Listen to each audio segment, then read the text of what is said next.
આજની જનરેશનના બાળકોને Gen Z generation કહેવાય છે.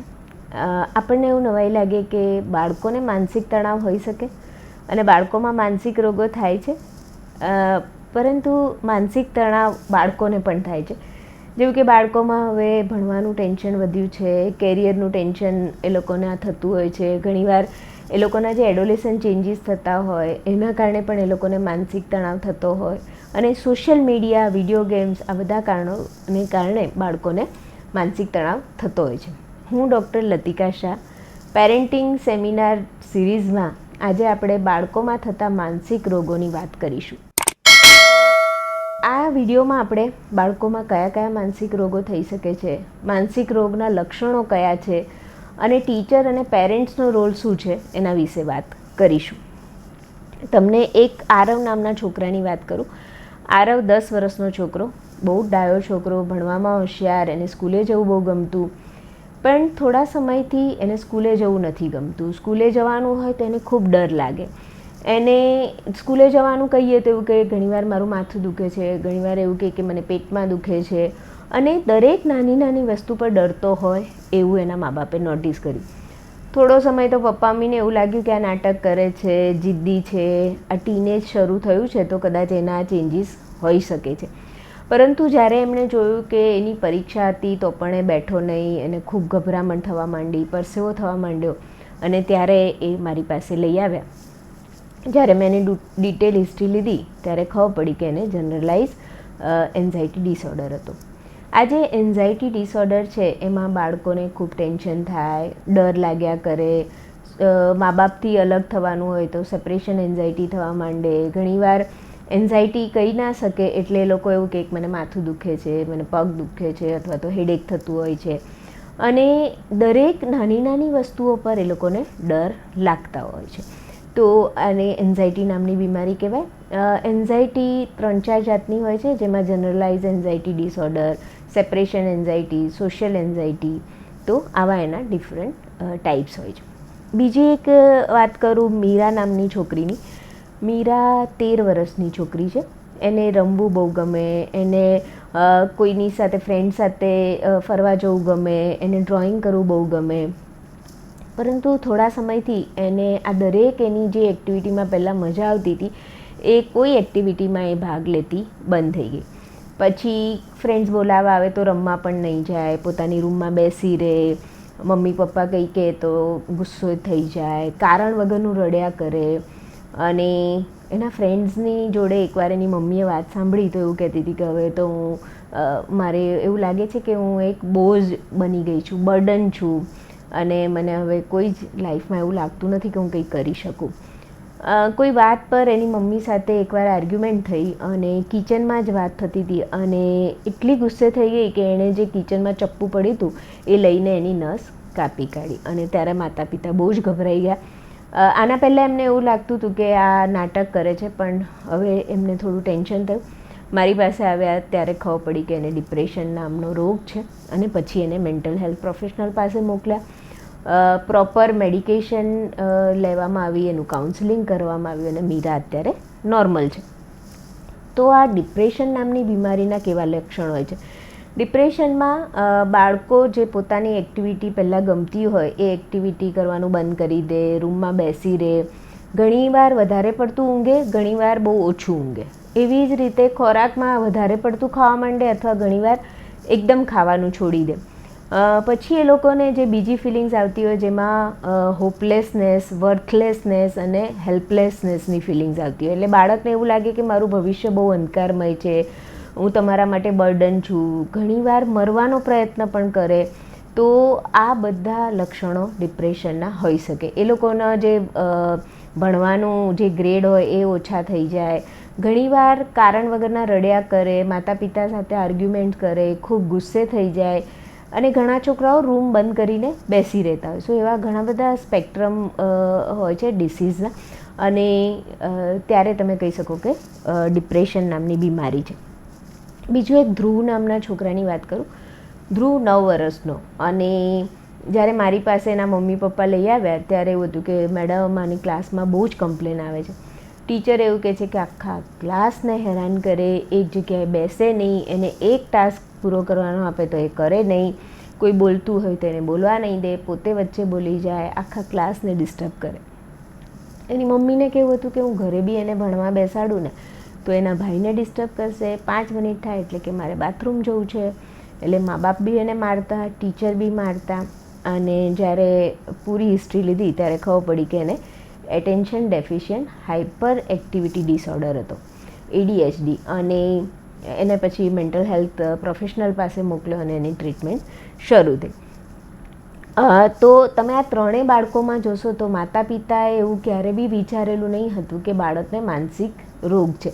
અને પછી કાઉન્સેલિંગ કર્યું, થોડી ટ્રીટમેન્ટ લીધી, પછી ત્રણેય બાળકો અત્યારે પોતાની નોર્મલ લાઈફ જીવે છે.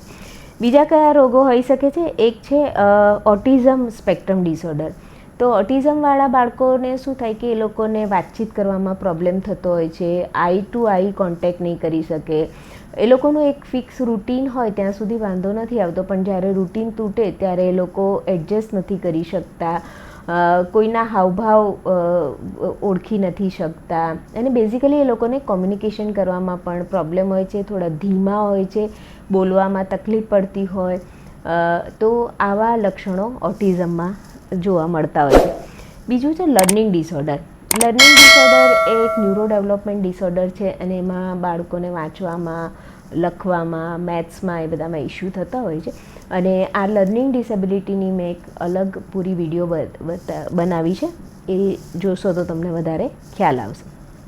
બીજું છે ઓબ્સેસિવ કમ્પલ્સિવ ડિસઓર્ડર. તો આ ડિસઓર્ડરમાં બાળકોને શું થાય કે કોઈ એક વસ્તુ પર એ લોકોનું જ્યારે ધ્યાન ફિક્સ થઈ જાય પછી એ જ બાબત એ લોકો કર્યા કરે. એકવાર હાથ ધોયા છે છતાં પણ એમને એવું જ થાય છે કે મારા હાથ ધોયા નથી. રૂમમાં લોક કર્યું હોય તો એમને એવું જ થાય કે મેં રૂમ લોક નથી કર્યો, એટલે ઘડી ઘડી ચેક કરશે, અને એ જ બાબતને લઈને ગભરાયા કરે, ચીડાયા કરે. તો આ ટાઈપના જે લક્ષણો હોય તેને ઓબ્સેસિવ કમ્પલ્સિવ ડિસઓર્ડર છે એવું કહેવાય. બીજું છે કંડક્ટ ડિસઓર્ડર. આ રોગમાં શું થાય કે બિહેવિયર ઇશ્યુ આવે. ઘણીવાર બાળકો ચોરી કરે, ગુસ્સામાં ગમે તેમ એગ્રેસિવ બોલે, બુલિંગ કરતા હોય, કોઈ લોકો સાથે કોમ્યુનિકેશન કરે ત્યારે બી આર્ગ્યુમેન્ટ થતી હોય. અને આ જો ડિસઓર્ડરવાળા જે બાળકો છે એને પ્રોપર એને ટ્રીટમેન્ટ યોગ્ય સમયે ના મળે તો આવા છોકરાઓ ઘણીવાર ગુનાહિત પ્રવૃત્તિઓ પણ કરતા હોય છે. તો આ એક બધા માનસિક રોગો બાળકોમાં કોમનલી જોવા મળતા હોય છે. એમાં એન્ઝાયટી અને ડિપ્રેશન એ મોસ્ટ કોમનલી 2 રોગ બાળકોમાં જોવા મળતા હોય છે. હવે ઘણા મને પૂછે છે પેરેન્ટ કે બાળકોને માનસિક રોગ કેમ થાય છે? તો એમાં ઘણા બધા પરિબળો જવાબદાર હોય છે. એ પહેલું છે જીનેટિક, એટલે વારસાગત, કે કોઈ એક ફેમિલી મેમ્બરને માનસિક રોગ હોય તો બાળકમાં પણ માનસિક રોગ થવાની શક્યતા વધી જાય છે. એન્વાયરમેન્ટ પણ બહુ મોટો ફેક્ટર હોય છે, જેમાં માતા પિતાના ઝઘડા થતા હોય, માતા પિતા બાળકને ખૂબ મારતા હોય, બાળકનું બુલિંગ થતું હોય, બાળક સેક્સ્યુઅલી અબ્યુઝ થતો હોય, તો આવા બાળકોમાં પણ માનસિક રોગ થઈ શકે છે. બીજા છે સોશિયલ મીડિયાના કારણે, એટલે કે બાળકમાં સાયબર બુલિંગ થતું હોય, બાળકને કમ્પેરિઝન ઘડી ઘડી થતી હોય, બાળકને કોઈ એબ્યુઝિવ વાતો કરતું હોય, તો આવા બાળકોને પણ માનસિક તણાવ થઈને માનસિક રોગ એ લોકોનો ટ્રિગર થઈ શકતો હોય છે. સો આવા ઘણા બધા રીઝન હોય જેના લીધે બાળકને માનસિક રોગો થઈ શકે છે. હવે માતા પિતા અને ટીચર કેવી રીતે લક્ષણોને આઈડેન્ટિફાઈ કરી શકે? બાળકના બિહેવિયરમાં કોઈ ચેન્જ આવે તો માતા પિતા અને ટીચર બંને એ ફરકને નોંધી શકે છે. બાળક અચાનક ફેલ થવા માંડે, એના ગ્રેડ ઓછા થવા માંડે, બાળક ચૂપચાપ બેસી રહે, કોઈ એક્ટિવિટીમાં જે પહેલાં ઇન્ટરેસ્ટ લેતો હોય એ અચાનક એક્ટિવિટી બંધ કરી દે, રૂમમાં બેસી રહે, ઘણીવાર કારણ વગર રડ્યા કરે, એગ્રેસિવ થઈ ગયો હોય, અચાનક ચોરી કરવા માંડે, અથવા તો મરવાની વાતો કરે, ઘણીવાર પોતાને સેલ્ફ હાર્મ કરી નાખે, તો આ બધા લક્ષણ એક કોઈક માનસિક રોગથી બાળક પીડાઈ રહ્યું છે એવું કહી શકાય. તો માતા પિતા અને આનો શું રોલ છે? તો ફર્સ્ટ તો એ કે ઇન્ડિયામાં હજી પણ માનસિક રોગોને લઈને બહુ સ્ટિગ્મા છે. માનસિક રોગ બાળકને થઈ શકે છે એ જ વાત આપણે માની શકતા નથી. સો પહેલી વાત, જે પહેલું સ્ટેપ આપણું છે તે બાળકોને માનસિક રોગ થઈ શકે છે એ એક્સેપ્ટ કરવું એ પહેલું પગલું છે. બીજું, આવા લક્ષણોને આઈડેન્ટિફાય કરો અને પછી એને ઓબ્ઝર્વ કરો કે બાળકોમાં આવા લક્ષણ કેટલા સમયથી છે, બાળક ક્યારે આ ટાઈપનું બિહેવિયર કરે છે. સો ઓબ્ઝર્વ કરવું એ ખૂબ જરૂરી છે. અને તમને એવું લાગે કે આવા કોઈક લક્ષણો દેખાઈ રહ્યા છે તો એને એવોઇડ નહીં કરો. તરત જ કોઈ ડૉક્ટરને મળો, માનસિક રોગના ડૉક્ટરને મળો. સ્કૂલમાં આવું થાય છે તો ટીચર સ્કૂલ કાઉન્સિલર પાસે એને લઈ જઈ શકે છે, એના મા બાપને ઇન્ફોર્મ કરી શકે છે. અને પેરેન્ટ્સ જ્યારે આવા લક્ષણોને આઈડેન્ટિફાય કરે ત્યારે ડૉક્ટર પાસે તો જવાનું જ છે, એની સાથે સ્કૂલમાં જઈને વાત કરો. સ્કૂલમાં બાળકને આ ટાઈપનો પ્રોબ્લેમ છે એની વાત કરો, એક સપોર્ટ સિસ્ટમ બનાવો. ઘરે પણ બાળકને એના માટેની જે સપોર્ટ સિસ્ટમ હોય એને એસ્ટાબ્લિશ કરો. ઘણા લોકોને એવું થાય છે કે માનસિક રોગના ડૉક્ટર પાસે જઈશું ને એટલે બાળકને દવા જ શરૂ કરાવી દેશે અને માનસિક રોગની દવાઓથી બાળકને ખૂબ નુકસાન થશે, પણ એ આપણી ગેરમાન્યતા છે. ખાલી દવાઓ નથી હોતી, એમાં બીજી ઘણી બધી થેરપી હોય છે, જેમાં cognitive behaviour therapy, children parent therapy, પછી ફેમિલી થેરપી હોય છે, તો લર્નિંગ અને રિલેક્સેશન કોપિંગ મેકેનિઝમ્સ હોય છે.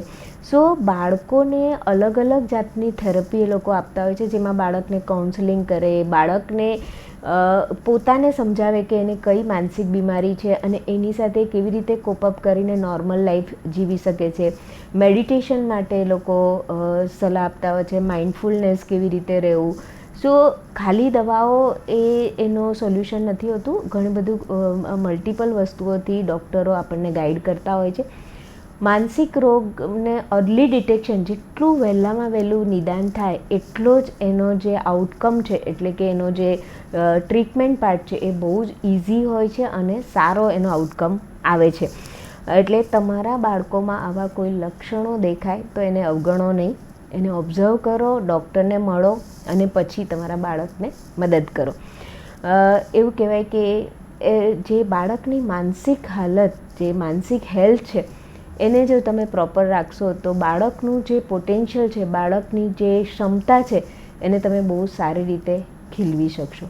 Thank you so much.